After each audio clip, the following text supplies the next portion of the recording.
BCCI has instructed KKR release Mustafizur Rahman. ক্রিকেটকে রাজনীতির রোষানলে দফায় দফায় কলঙ্কিত করছে ভারতীয়রা। এবার কট্টর হিন্দুত্ববাদী সংগঠনগুলোর হুমকির মুখে নিরাপত্তা ও কূটনৈতিক কারণ দেখিয়ে মুস্তাফিজকে ছেড়ে দেওয়ার নির্দেশ দিয়েছে বিসিসিআই। বোর্ডের এই নির্দেশনায় আইপিএলের আসন্ন আসর শুরুর আগেই বাধ্য হয়ে নজিরবিহীন পরিস্থিতির সম্মুখীন শাহরুখ খানের দল।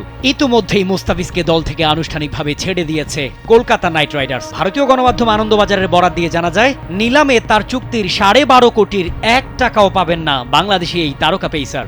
বাংলাদেশি পেসারকে বাদ দিতে বোর্ডের নির্দেশনার কয়েক ঘন্টার মধ্যে ফেসবুকে দেয়া স্ট্যাটাসে প্রতিক্রিয়া জানায় কলকাতা কর্তৃপক্ষ।